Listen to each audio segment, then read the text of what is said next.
Thank you, Madam Chair. Jimmy Cocking, Arid Lands Environment Centre. And Alex Reid, Arid Lands Environment Centre. Thank you. Yes, when you're ready. Great. Thank you, Madam Chair and panel, for affording us another opportunity to present on behalf of the Arid Lands Environment Centre. Just for the record as well, ALEC is Central Australia's own environmental organisation. Our vision is healthy futures for arid lands and people. We research, advocate and support community engagement on environmental issues and have been a leading voice for the protection of nature and ecologically sustainable development in the arid lands. Firstly, I want to acknowledge that we present today on Aranda country and pay respects to the Aranda people, their elders and traditional owners and custodians past, present and future. ALEC's been involved in this issue since 2011 and welcomes the progress that has been made both in government circles and in the wider community in understanding the risks associated with this industry. We commend the panel on the huge body of research and work that has resulted in the draft final report and the thoroughness, integrity and independence that has underpinned the panel's recommendations. While this inquiry is specifically looking at the Northern Territory, the nature of knowledge and experience makes this inquiry relevant on a global level, contributing to the ever-evolving pool of human knowledge and understanding about the risks of the shale gas fracking industry. We find ourselves in a challenging situation in that, in the interest of reducing carbon and supporting the global efforts to mitigate climate change, we need to ultimately ban shale gas fracking.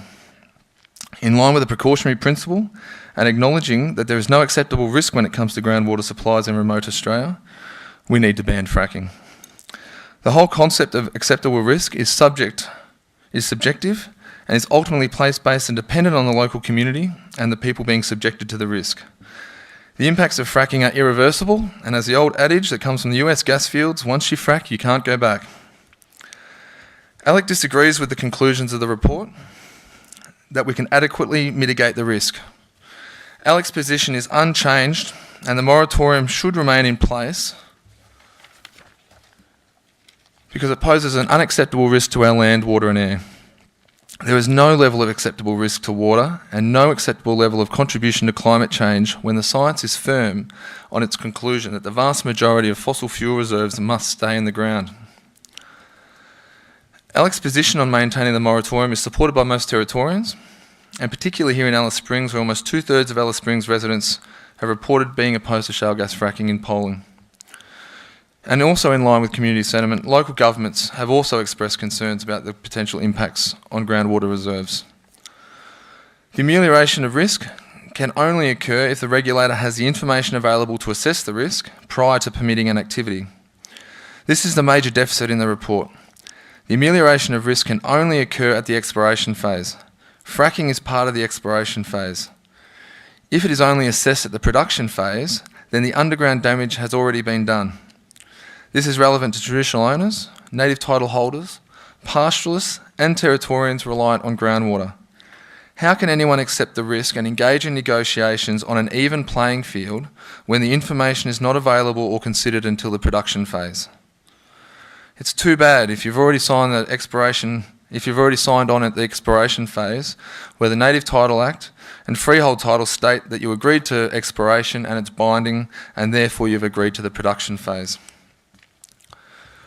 The report sets a new standard and provides strong guidance for the environmental policymakers and regulators currently undergoing the most substantial environmental regulatory reform since self-government started 40 years ago.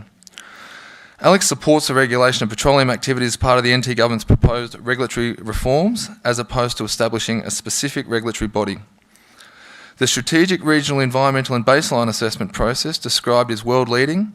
However, it is not compelled to be done prior to exploration when the initial fracking process is being conducted. Then we feel that the entire document can be compromised by that fact.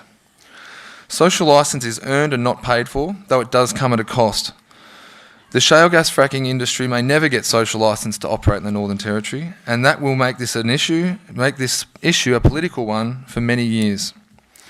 The only chance that the industry has is to accept the community's desire to have faith in the regulatory system.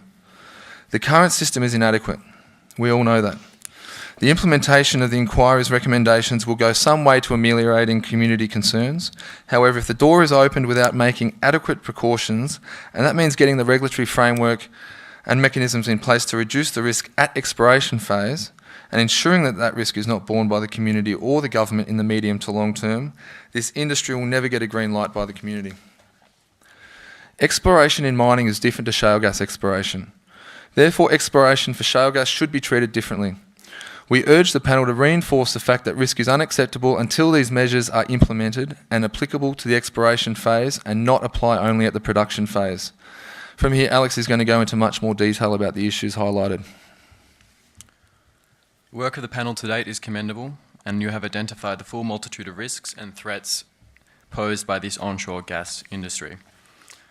We fully support regulatory reforms including merits review and increased judicial review, as well as reversing the burden of proving contamination. However, we fundamentally disagree on 3 points. The first is with the notion of an acceptable risk. The reasoning behind what is acceptable has not been made clear. Secondly, the panel has failed in considering the concept of prevention, instead focusing only on mitigation. And finally, the report fails to support the premise of the ultimate conclusion by suggesting regulatory reform does not have to occur prior to exploration activities. Any recommendation that risks can be adequately mitigated is based on the belief that the regulatory reform is going to be implemented prior to the start of production. But there are a host of risks identified in the report that are very much present at the exploration stage. It is not clear how the panel has decided that a risk is acceptable. What is meant by risk reduced to an acceptable level? I understand the risk matrix and the process of determining low, medium or high, but translating this into acceptable has not been made clear. It would be valuable if in the final report it is made clear how a medium risk or low risk becomes acceptable. A conclusion of acceptable risk is ultimately a political position.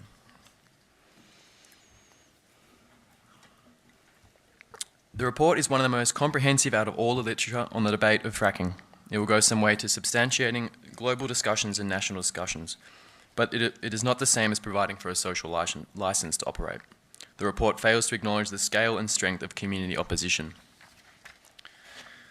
It is important to remain mindful of the ongoing existence of community opposition that will not be exhausted by the findings in this report. They relate to environmental values of stewardship that are not consistent with the development of an industry that exacerbates climate change and risks integrity of water resources. Simply put, we never see pro-fracking rallies in the NT or Australia. Communities are declaring themselves gas-field free, and this movement will only grow. Many Territorians believe that this industry is inherently incompatible with the realities of life in the NT, and it is good to see that this has been acknowledged in the work of the panel through the acknowledgement of the importance of no-go zones. So there is an understanding at a certain level that no amount of mitigation will make the industry safe and accepted. I would just like to make a point about this comparison between environmental and community groups and the concerns raised by gas companies. It suggests that there's often equal interest on both sides, that the ideological interests of community environmental groups is equal to what the financial interest could be gained from gas companies. A comprehensive study into this issue in the US has documented incidents of compromised conclusions because of concealed links with industry. Pro-fracking scholarship is often industry-led and lacking in scientific rigor. Research institutes in partnership with industry have been producing studies of questionable validity because of ties to industry. Conclusions similar to what we have been suggested by the industry in Australia, such as a report from 2011 in New York, which concluded, the report demonstrates without ambiguity that state regulation coupled with improvements in industry practices results in a low risk of environmental event. This was published by a pro-industry shale gas organisation that claimed it was peer-reviewed, but this claim was subsequently withdrawn. What I'm suggesting here is that companies are able to exploit their supposed authority from technical expertise to patronise community concerns as being unscientific. They have superior resources, both financial and political, to control how information is perceived. This has led to deliberate greenwashing. What do concerned citizens, community groups have to gain by being opposed to the industry? Pressure and criticism levelled at environmental groups is not warranted, considering companies are escaping unscathed while making allegations against extreme leftists and eco-terrorists. Claims that fracking does not pose unacceptable risk should be carefully scrutinised if they have industry funding. Financial conflicts of interest are more likely to arrive at certain conclusions. I would now like to move on to the chapter on climate and emissions.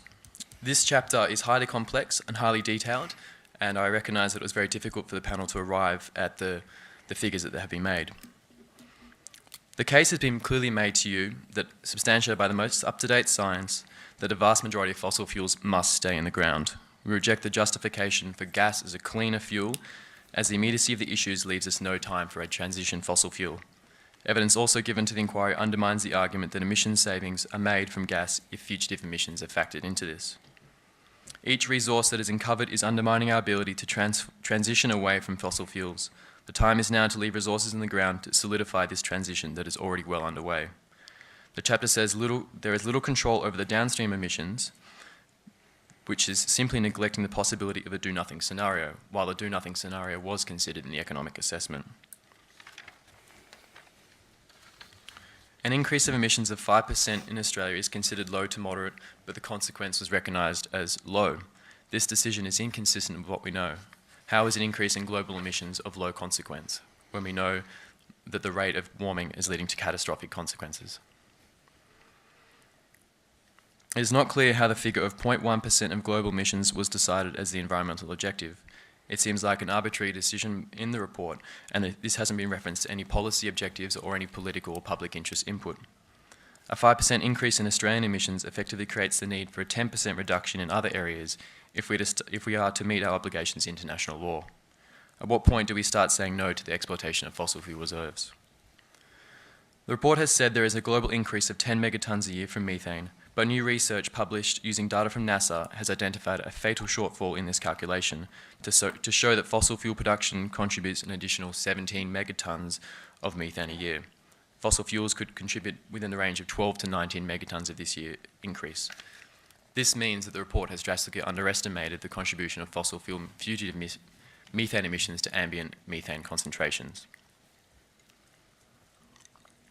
Now, this has implications for the 0.2% contribution of warming that is understood to be contributed from this industry, and it also undermines the assumption of 1.5% global warming as being incorrect. So I suggest these numbers need to be revised, acknowledging this study.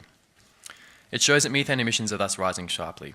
Biogenic sources are harder to mitigate and quantify, especially because the majority share is in enteric fermentation and rice from developing countries. According to the principle of common but differentiated responsibilities under international law, Australia should take it upon itself to have a greater responsibility to reduce methane emissions, even if it is not the largest player in the methane emissions globally.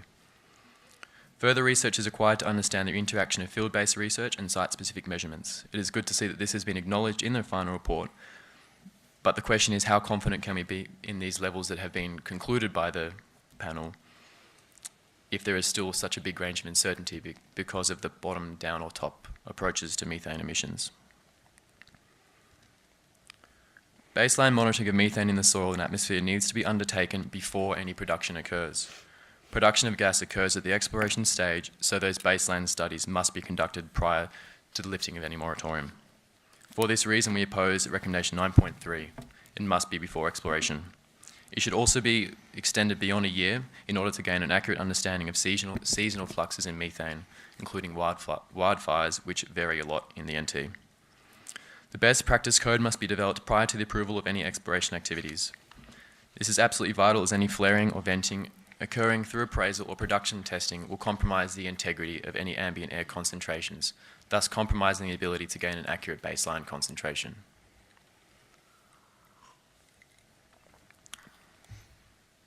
If exploration activity commences without baseline assessments through the SHREBA, then ambient concentrations are compromised. This section could do with a recommendation of a climate change policy that includes an emissions reduction target, otherwise there is simply no benchmark from which to assess compliance of minimum standards. If the comparison is going to be made with fugitive to global carbon, then emissions from total use, including combustion, should be factored into Australia's emissions responsibilities. Ultimately, we are urging the panel to make this clear in the report that all recommendations must be implemented in full, otherwise there will be no guarantee on the ability to mitigate risk to an acceptable level. Each recommendation is a necessary condition of adequate mitigation. It is vital that companies cannot keep exploring under the current system which does not have community confidence. I would like to briefly touch on a discussion of health and social issues. The draft final report notes that much of the evidence concerning health risks is incomplete or mixed. However, new research published in January this year has shown a strong correlation between increased hospitalizations for circulatory and respiratory conditions for air pollution. While it has not demonstrated a causal connection with fracking, the increase is directly correlated with an increase in CHG operations in Queensland. It is noted the need for more comprehensive studies to determine the causal relationships here. It demonstrates that health research around fracking is still in its infancy, but suggests current controls and emission standards are not adequate to protect people from risks of exposure to air pollutants. We do not need to permit exploration here to solidify our understanding of the links between fracking and human health. We do not need to take further risk to confirm what we understand. It also pointed out that distance isn't the largest factor in showing a relationship between emissions and health impacts.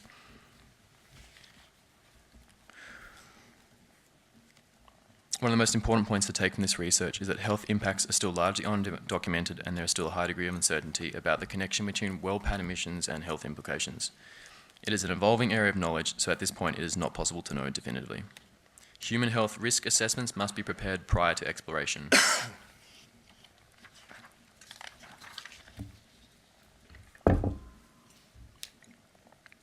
Social impact assessment. Just quoting, the attitudes and opinions of the public towards fracking should go towards determining if there is a social license, if not, how to gain one. The assumption inherent in this is that the industry deserves one. The question was never posed if they had one, how it should be taken away or broken. The biggest issue with this assessment from our perspective is that the assessment of risk that was the issue was this, is that it identified community concern as a risk that was to be managed. Community concern is not a risk to be managed. Community concern is a legitimate reaction to perceptions of harm. The community is not to be managed. The assessment did not consider the social ramifications of a polluted resource or of a family killed in a collision involving fracking operations. It read like a blueprint for how to gain a social license. It was the impression of a fait accompli, but not gain an assessment of public opinion. We are already seeing resistance by gas companies to regulatory reform, as I've heard in the last few days in the presentations. A social license to operate does not exist at the moment, and it is unlikely to be gained while companies continue to evade reform at the exploration stage. In this next section, I want to draw out the issues of ambiguity regarding production and exploration that has become a core issue of recent presentations. Simply put, exploration is fracking. Appraisal, production testing, venting and flaring all suggest gas is produced during the exploration phase. It is good to see that the panel has accepted that there is little public confidence in the current regulatory system and that in its current form it is inadequate to regulate this industry. This acknowledgement needs to be explicitly connected to exploration activities. It is not clear why the report would allow for exploration to continue under the current regime prior to implementing reforms at the production phase. The implication of this, logically, is that there will be unmitigated risks during exploration. The key point here is that the implication of the recommendations is that risks can only be adequately mitigated if all recommendations are implemented in full. But once exploration has been completed, the ability for new information, such as baseline studies to determine production applications, is almost non-existent. Recommendation 14.16, to repeal the schedule and include Act for regulating seismic surveys drilling, again must be made before production. Seismic work is mainly exploration, and those surveys can occur largely unregulated. The recommendation regarding fit and proper person test must be applied to exploration. There is a risk from companies who do not demonstrate due diligence at the exploration stage.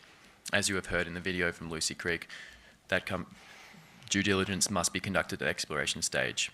And is it important to make an assessment upfront rather than later down the track? The key request today then is that you make an explicit recommendation that all recommendations are implemented in full prior to exploration approvals. Without making this explicit, there is room to pick and choose recommendations which will compromise the work of the inquiry in suggesting risks can be adequately mitigated to an acceptable level. If one fails, they all fall. Each is a necessary condition. A recommendation should explicitly acknowledge the reform process already underway as it ties in with most of the regulatory suggestions. This needs to create a direct link for policy implementations. Recommendations need to address how no-go zones are going to be established over areas with pre-existing and active exploration permits. Otherwise, this recommendation is meaningless. The SHREBA must be completed prior to exploration because it informs the identification of high conservation areas. We must know these high conservation areas before exploration activities begin. Some of these recommendations are putting the government in a difficult policy and legal situation. This is because of inconsistency in explicit recommendations and the practical implications of those. For example, recommendation 14.31 notes the need for separation between promotion and regulation, but allowing exploration to occur prior to regulatory reform means that the petroleum responsibilities will remain with the current regulator.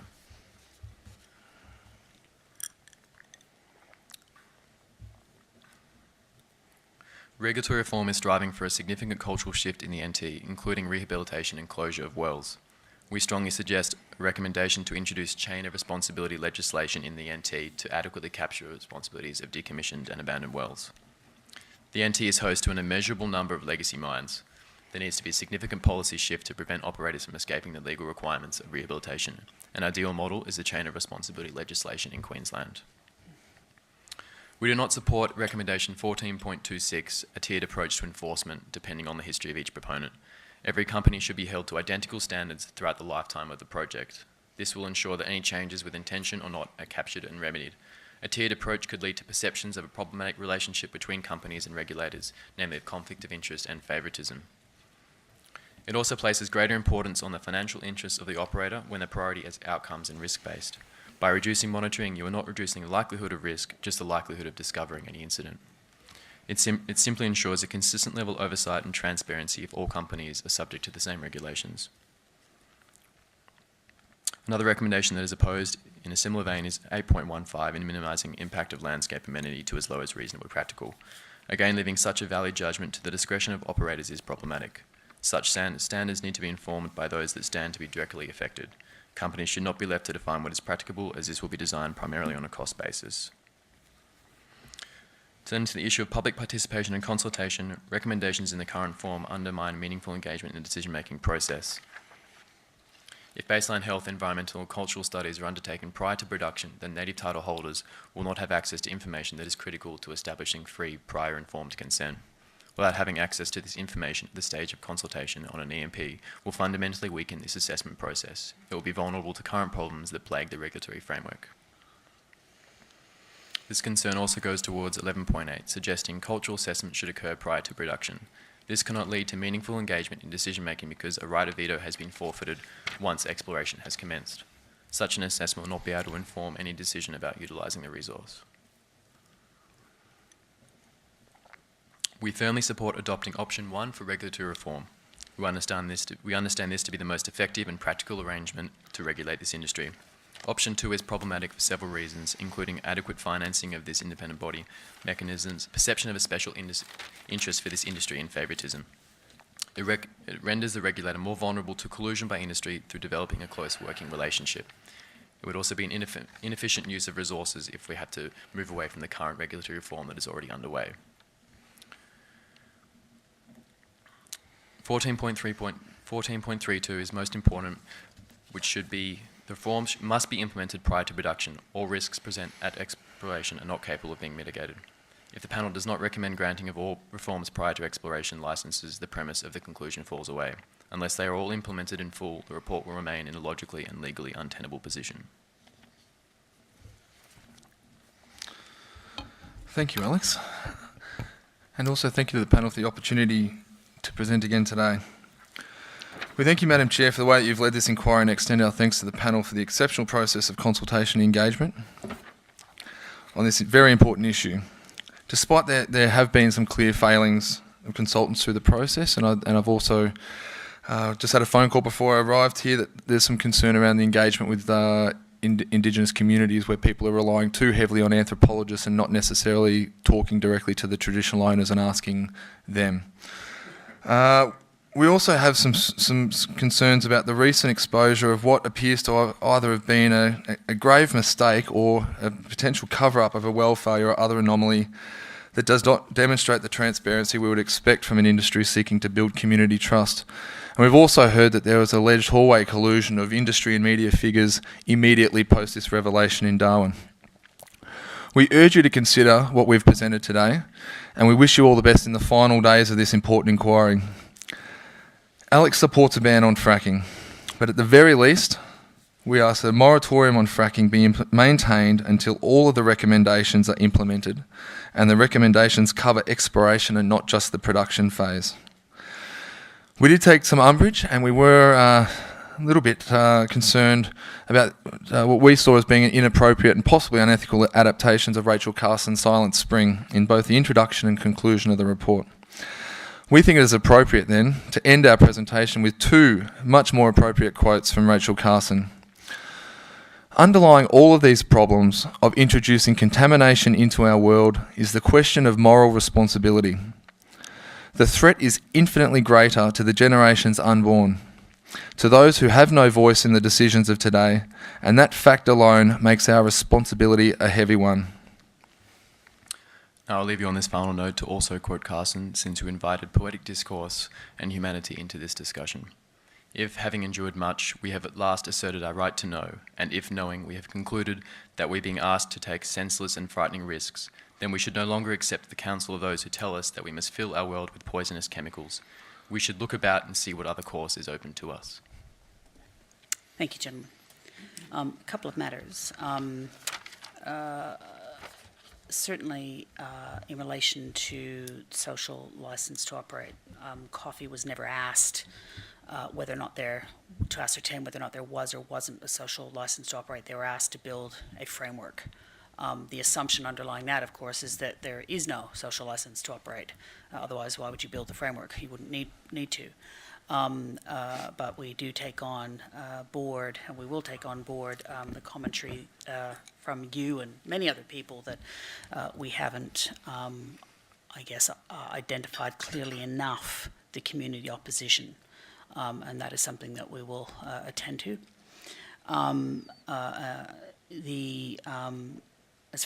I think you've also highlighted, and as have done, I might add, a number of other presenters, that we obviously haven't perhaps articulated clearly enough the timing of some of these recommendations in terms of whether or not they're before expiration or after expiration. A number of the recommendations, for example, that you went through just recently in relation to Chapter 14, regulatory reform, indeed many of those are indeed supposed to come into effect before expiration, not after expiration. But obviously the fact that you are and you and a number of people have felt the need to submit on that indicates to us that it's not clear enough in the report, and again we will go back and attend to that, because we absolutely agree with you. For example, reform of the regulator in relation to making sure that you split off promotion from environmental compliance, that must be done now. That's a very firm view of the panel. So, but if that's not clear, then we need to make that clear. We agree with the chain of responsibility legislation. Again, you're not the first person to raise that, and in fact we are going to do some investigation of that. I realise that Queensland has got that legislation in place, so we will look into that. I just want to explore with you, I think this is the question, and again maybe it's a question of clarification in the report, but option 2 was designed to be much stronger and more independent model for regulatory reform than option 1, and I think the recommendation was do option 1 first and then contemplate moving over towards option 2. The idea of a separate one-stop shop, effectively independent regulator that sits outside of government, that is staffed by experts and not politicians, is what is behind option 2. And the idea would be that that regulator then advises the minister. Ultimately, it's the Minister for the Environment that nevertheless would sign off on any decision, and that I think is appropriate in a Westminster system. If you don't like those decisions, you vote that person out. But that was the intent behind option 2. So having perhaps explained that a little bit better, then does your opposition to option 2 still, and you don't need to answer this now, still remain? You can answer this better than I can, but I'll start off. One of the main concerns that we have with it is that we're in a state of flux at the moment in regulatory reform in the Territory. We've got some of the most robust attempt to improve the environmental regulatory system on a whole for significant, I'm an optimist. So there is some reform in that process indeed, going on, where they're looking at the Water Act and the Waste Management Pollution Control Act, and actually introducing potentially an Environment Protection Act that will include mining and run through pastoral land clearing and a whole range of impacts. And we think that if we actually separate this one out of that and give it a separate legislation, we end up in the similar situation where the Environment Protection Act does not apply to petroleum activities, and I think that that's an issue that we have at the moment, where the Water Act and Waste Management Pollution Control Act, there's both mining and petroleum activities are exempted from both of those acts. Indeed, that's a problem. And so if we ended up having the Environment Protection Act saying this doesn't apply because we've got the Onshore Shale Gas Act that has a separate body and all that sort of thing. I think that it will not necessarily be as robust and integrated as we hope for a better environmental regulatory process that would ultimately include national level involvement as well, which we understand is heading towards being federal Labor Party policy as well around national environmental regulation as well. So there's a lot of reform happening in this space, and I think that we want to see this be included as opposed to excluded, because it has been excluded from the Water Act and the Waste Management Pollution Control Act.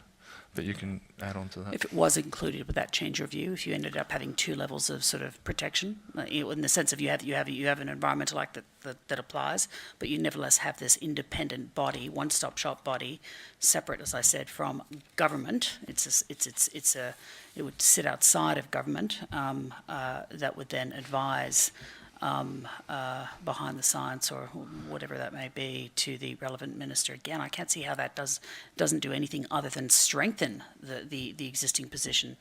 So you're not relying on basically what departmental officials are telling you. You're relying on what hopefully separate scientists and engineers are telling you, independent scientists and engineers. I think a separate body could be more vulnerable to intrusions into conflict of interest, because they wouldn't have the full capacity of the department behind them to make sure that all those relationships, say a safe distance, a safe working distance from industry representatives. I don't see the justification for why one particular industry should have a regulator for their own. I absolutely do, except that I guess we are confined, as you know, by our terms of reference. We can only look at shale, onshore shale. I mean, yes, as a matter of logic, you would hope that would then include many different types of extractive activities, absolutely. But we can only make recommendations in respect to what we've been given with the terms of reference. Well, I guess what the panel had in mind is I guess entities like the Alberta Energy Regulator, the BC Oil and Gas Commission, which that's what option 2 was directed towards, and they seem to operate very effectively with fairly high sort of low levels of environmental sort of incidents, and quite efficient, and with few complaints. And of course, they would operate on a full fee. They operate on a full fee recovery basis as well. So industry, in effect, pays money to the government, and then the government then funds a separate body. I'm happy to take it on notice Sure. and just have a look a bit more deeply into those options, and particularly the BC and Alberta models. I think ultimately we want to make sure that we've got a robust regulatory system in place, and that we don't have outliers. At the moment, we've got pastorals got their own pastoral land board run by ex-pastoralists. We've got the mining agencies that have got people from industry in there, and then we've got the EPA, which doesn't have a Territorian on the board.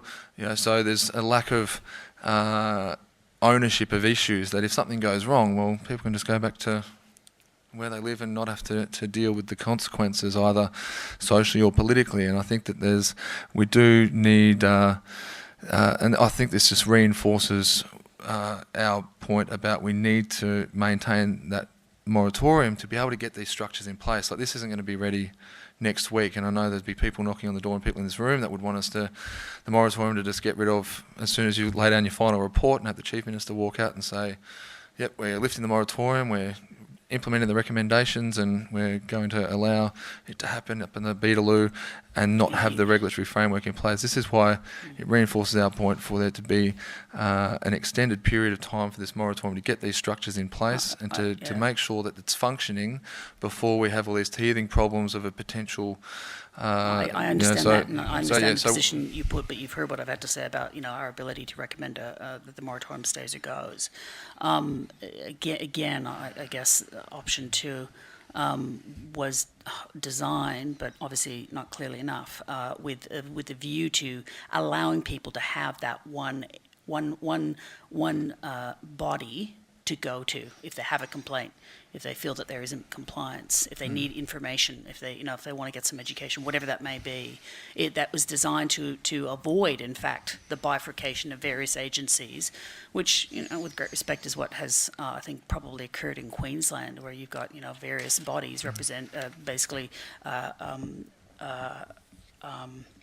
you've got various bodies that are responsible for various little bits and pieces of this industry. And one of the complaints that we heard when we went to Queensland was, well, we just don't know where to go. Or if we go to one agency, they tell us one bit of information and that's then contradicted by another agency. So again, perhaps not clearly articulated, but the intent behind option 2 is to allow people one place to go, and that's, as I said, an independent body that sits outside of politics that is responsible for those functions. Happy to Yeah, look deeper okay. into it, and Yeah, we'll no, also. I'd certainly appreciate your views on that, because I sort of I think it was a bit surprising that you said no, we don't want option 2, and option 2, as I said, is designed to be more independent, more robust, a stronger form of regulation, or reform of the regulator, I should say, than option 1. I suppose that we're sort of possibly doing the government's job for them and thinking more about costs and resources and how those things would happen.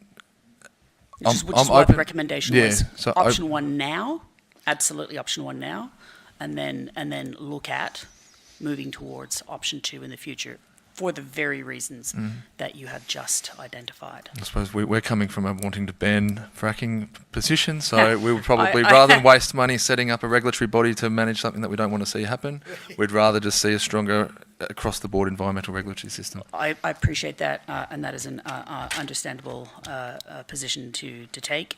But obviously, the obvious point is that if there's a ban on fracking, we don't need to talk about option 1 or option 2, for that matter. Just one last thing. I may have misheard you in relation to the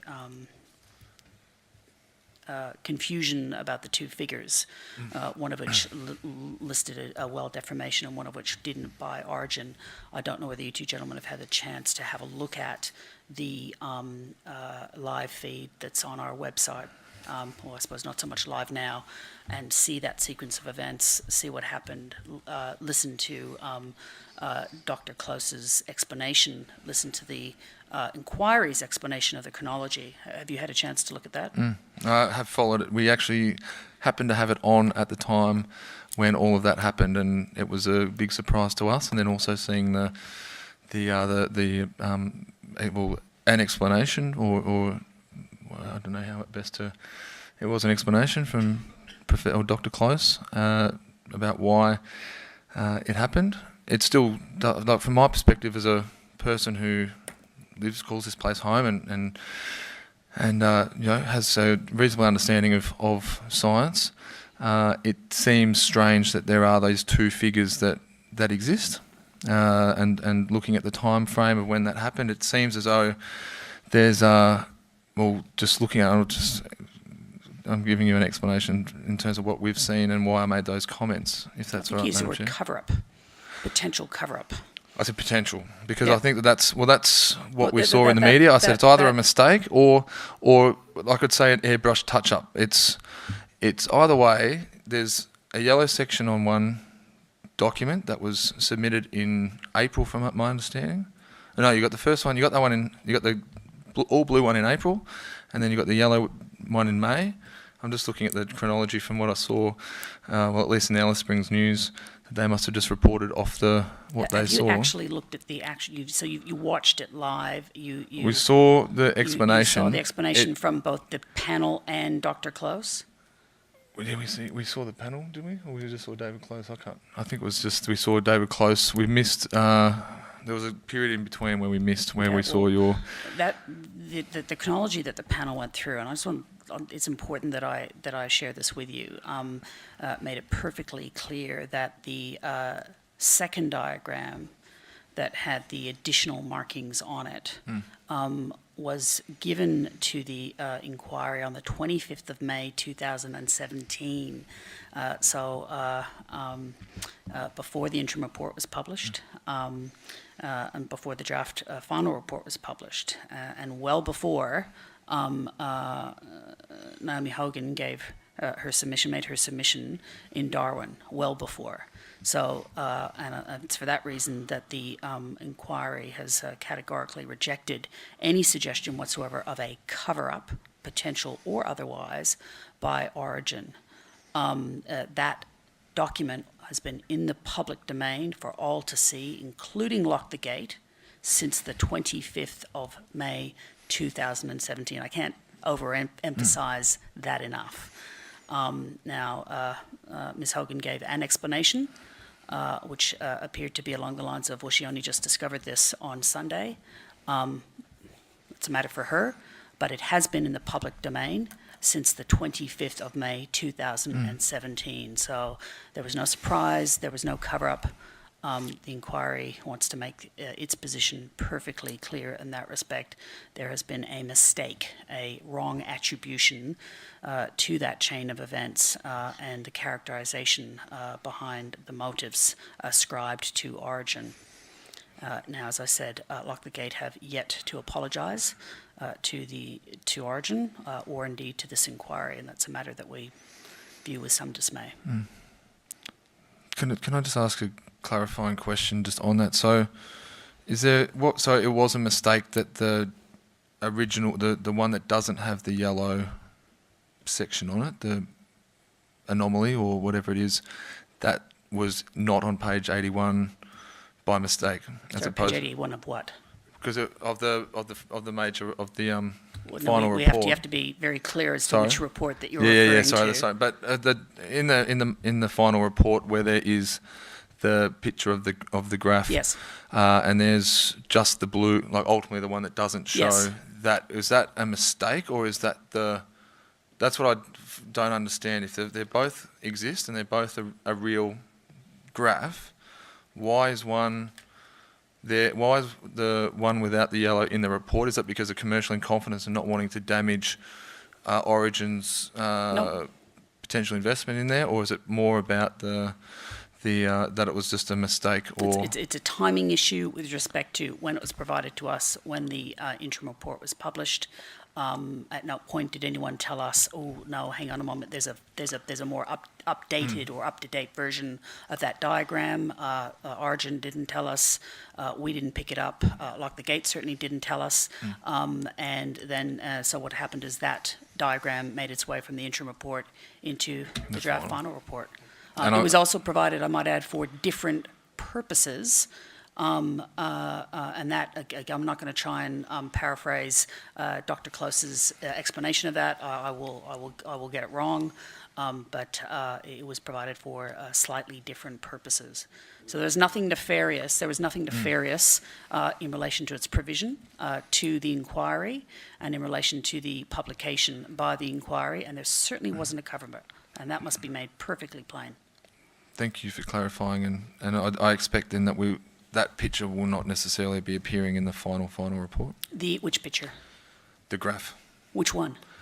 That's what I want to know. Like, is the one with the yellow anomaly going to? That's the beauty of having a draft final report and this process, is that we'll go back and look again about whether or not, basically we'll look again at which diagram is the most appropriate diagram given what it is trying to illustrate. That's the point, I think, that's quite important here. Would it be possible to use that graph and the fact that this conversation has had to demonstrate that you can have two bits of data that can mean different things to different people? Because I think that this demonstrates some of the risk and some of the uncertainty associated with the industry and dealing with issues so far below the earth where you've only got certain, I haven't mentioned it today, but ultimately each frac is a controlled experiment. They don't know exactly what's going to happen, and the one that's in the current draft report is a bankable document, is a bankable graph. Someone could look at that and say, "Yep, that's working." Whereas the one with the yellow one isn't bankable, and somebody would say, "Again, no. I'm not sure that is right." And again, I would absolutely. You've got to go back and listen to Dr. Close's explanation. You really do. I'm not going to sit here now in the absence of a transcript and try and remember it or paraphrase it because I don't want to get it wrong. In fairness to everybody, including yourself. But the explanation he gave certainly does not accord with what you've just said. Now, sorry, that was very long. Yes, Professor Hart, who's been chomping at the bit. No, I haven't. Just a comment on the quite reasonable point that you brought up about how to assess acceptable risk. It's in our terms of reference. We probably wouldn't have chosen that word, but it's there. Yeah, it caused us some issues, no question at all about that. I think where we have been able to be reasonably quantitative about that is on what's acceptable for drinking water, human health and aquatic ecosystems and perhaps stock and domestic. And that is to use, in the case of human health, NHMRC, National Health and Medical Research Council, they have Australian drinking water standards, criteria rather. And the same with, there are what are called ANZAC guidelines for ecosystems. So there is quantification there. I will say though that doesn't cover all of the potential chemicals. Covers huge number, but not necessarily all. So, you know, we've gone as far as we possibly could to quantify that, but still accepting that there will be some subjectivity in various areas. Thanks. But we accept what you say in that respect. Yeah, I do, right. Absolutely. We do Absolutely. accept what you say. Yep. Yes, Dr. Anderson. Yeah, maybe just a quick follow-up on that. I'm not sure if you've seen Table 4.4 of the draft report, but it lists in descriptive terms what low, medium and high impacts are for the various risk factors. And it's the low one is what we were considering is acceptable.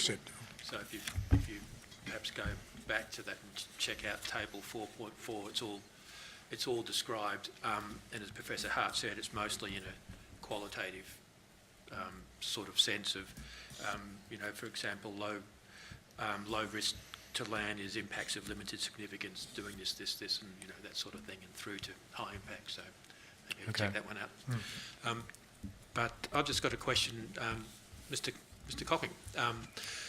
So your general conclusion, which you articulated at the start, that you feel that the environmental risks of fracking can never be mitigated to acceptable levels, and we've heard that view from a number of presenters, and I was just wondering if you think that's been the experience at Mereenie, and are you aware of any unacceptable environmental impacts that's happened in the Mereenie fields? Well, I think I did with my first submission to this inquiry mention a report where a fella from Petro Frontier was talking about the oil and gas industry at a presentation here at Charles Darwin University, and I can resend that. It's not Alice News, but it's just a little independent, not the Alice Springs News, but a little report on that, where he, in that meeting, I don't think he was there for much longer, but he reported that there'd been both, well, at least a large saltwater pollution event that had happened at Mereenie at that time, like back in the 80s or something like that. Arguably, it's what's happening out at Mereenie, and this is such is the nature of information these days, and people creating memes and looking for those words where they say we've been fracking at Mereenie for 40 years without any problems. We can test that the fracking that's happening out there, ultimately what's happening out, it's not the fracking that we're describing here, it's not the horizontal shale gas fracking, it is conventional gas. I call it hydraulic stimulation. It's ultimately putting water down, gas comes up, you've got a bubble of gas, push the water down, the gas comes up under pressure, simplistically explained, whereas what we're talking about is high pressure horizontal fracking into shale. So I see that they're both quite different. ALEC itself is not opposed to conventional gas sources. We see it as a fossil fuel, but when we've got no on reserves and we are already using them, we're not calling for them to be shut down. Our concern is that the increased expenditure on exploration to develop new gas fields is going to increase our greenhouse gas emissions to beyond acceptable levels. And I say acceptable in terms of it's very depends on the politics of the day. But we have a government in here in the Northern Territory at the moment that believes in climate change, is developing climate policy, has put a renewables roadmap to renewables out there and seems to be heading and at least thinking about their potential international obligations. But the challenge is that projects like INPEX, the gas emissions are considered to keep on rising without any thought of offsetting that. So as far as Mereenie goes, we see it's comparing apples and oranges to horizontal shale gas fracking and what's happening out at Mereenie. We contest that it's been a reasonably good operation. From what I understand, the people at Hermannsburg and families get the money from the royalties of 1.5% or whatever the percentage is for the gas flowing through the pipeline, and that's worked reasonably well. It's not always going to be like that, and particularly with fracking, and that it's a lot more high risk, because as we see up at Lucy Creek, you can have all of this interruption to your life and having to turn up to meetings and be promised all these royalties and have all this disruption and damage to land and then not have anything at the end of it. And I think that's the concern that people have about the fracking. And when it gets tied up with Mereenie, we've been fracking for 40 years, I really react strongly to that, particularly when I hear journalists repeat it, because it's not true. And I think that we just need to take that aside and say, yep, what's happening at Mereenie is conventional gas. What this report's looking at is the development of unconventional shale gas industry, which is vastly different. I must say, it's a curiosity which we've not been able to resolve. But when we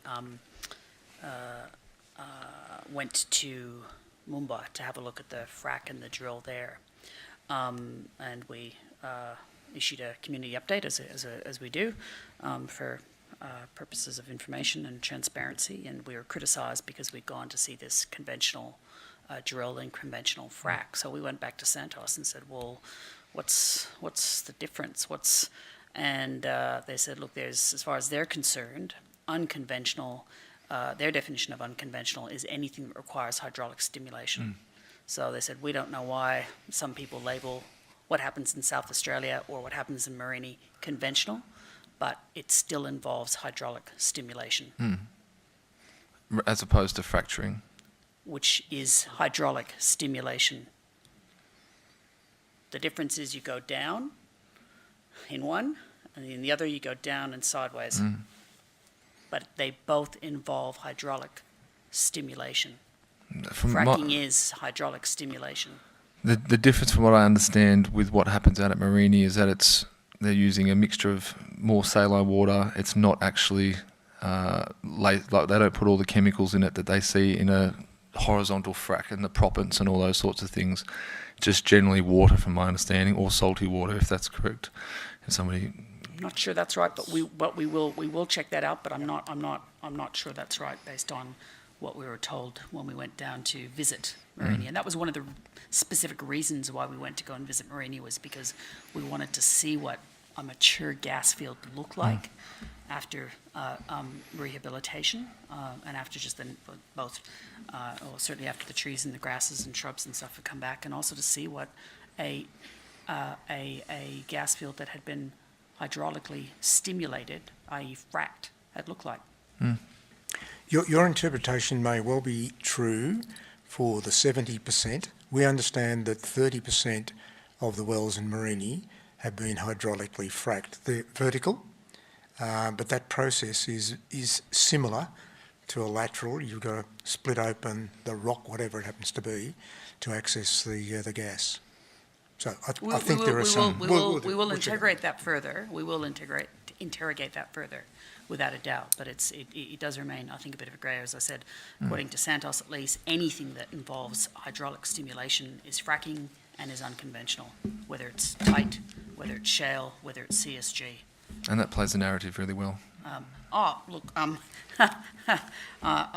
not sure that I would necessarily disagree with that either, but there is a sort of grey area. I think Dr. Anderson had a question, if I was right. Just to follow up, and Yes. I think Mr. Cocking was not disputing the term hydraulic stimulation, but you were thinking that wasn't meaning the actual fracturing of the rock, weren't you? You're thinking it was another process for getting the gas up, and I guess that's what we need to clarify, whether it is actually fracturing of the source rock. the way that I've described, and I look forward to an invite from Central Petroleum, if you're listening, to go out and have a look at the Who I'm field. sure is watching as we speak. And so I would like to, obviously go out and see this, but the way that I understand it, based on what I've read and understand talking to people, is that, and the way that I separate the two, at least in my mind, is that hydraulic stimulation is the vertical, and using obviously hydraulic, using water and fluid to do that, whereas hydraulic fracturing, the way that I've described it and the way I sort of see it here, is the horizontal, and I think that that's the way that the general community understands fracking. When they hear fracking, they think of it as being that one, whereas hydraulic stimulation is a way of, that's hydraulic stimulation as well, but there's fracturing involved. The way that I sort of have understood that, and I look forward to meeting with Central Petroleum out at Palm Valley and the Marini to have a look at their operations there, to understand the difference, because there is one, and I think that we do need to articulate that. Certainly, in South Australia, when we were there, it was just a vertical drill, but it was involved fracking and hydraulic stimulation. As I said, that's what they called. That's what they say is unconventional gas.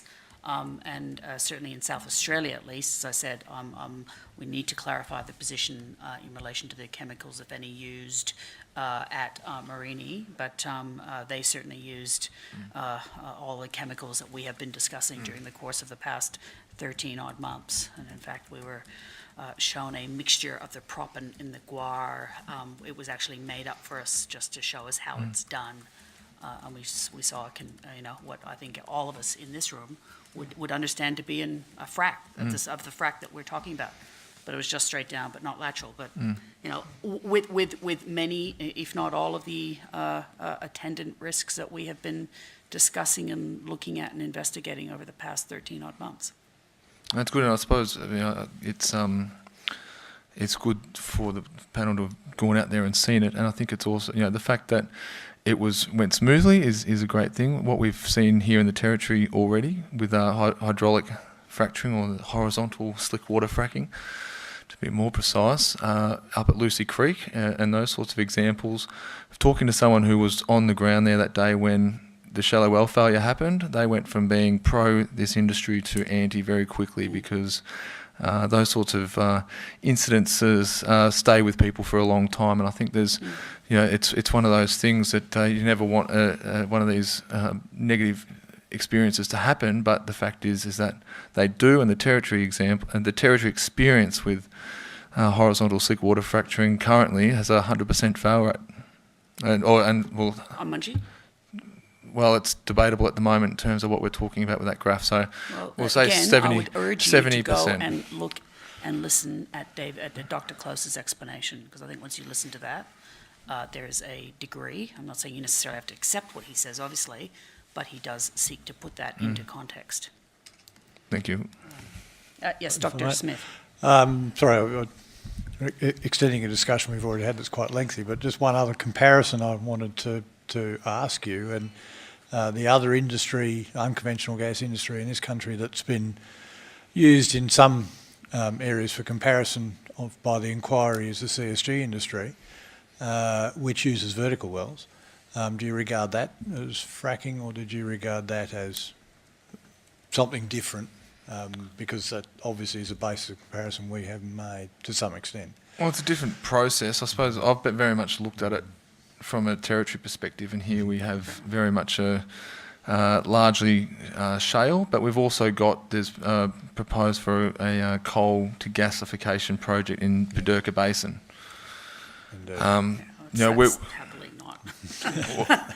Well, that's I suppose that's what comes from this report, because given the in people's minds, fracking, coal seam, the number of times you get people from New South Wales come here going, oh, no CSG, and it's like, actually, no shale gas. But there is a clear distinction between those two. Yes, I suppose from our perspective, we're going to be everybody's going to be looking at the final report, and it's focused on shale gas, but there's also a proposed coal gasification project in Paderca, which is completely different to this, and a lot of different risks and all those sorts of things. But I suppose the question, and this is totally different. But if it, let's say, for instance, option 2 came along and there was a would you expect, and this is just a hypothetical, would that coal to gas gasification project be assessed by that proposed body, or would that be something that would then be done under the other system? Happily, that is well outside our terms of reference. But in a way, your response is quite gratifying, because I guess we've been trying to make that distinction between the coal seam gas industry and the shale gas industry, despite obviously drawing some parallels where we could. But I was asking that question for clarification because it is both something that we've tried to differentiate the two different industries, but also tried to draw some of those parallels. So your response is in some ways gratifying that message has got across. That's good, and I think that, you know, when you did the initial engagement with the community, that came across very clearly. I think also just the similarities between the coal seam gas, coal gasification, and shale gas is bringing up elements from the ground up to the surface, whether it's methane, whether it's radon gas, whether it's a range of different elements and compounds that have been sitting safely underground for a very long time. The risks are similar, and the concerns around air quality and pollution are similar, but different risk profiles. Yeah, I think Dr. Beck gets the last question. Just going to observe that thank you for the comments and observations in respect to greenhouse gases. You've made a number of suggestions, and we'll certainly consider the submission that you make. And to note in passing that in looking at the levels of greenhouse gas that are being projected to occur for shale operations in the Northern Territory, we are considering these in isolation without considering it in a broader context of energy and climate change policies, both at national and global levels. And so that's a constraint which we have to operate under the terms of reference of the inquiry.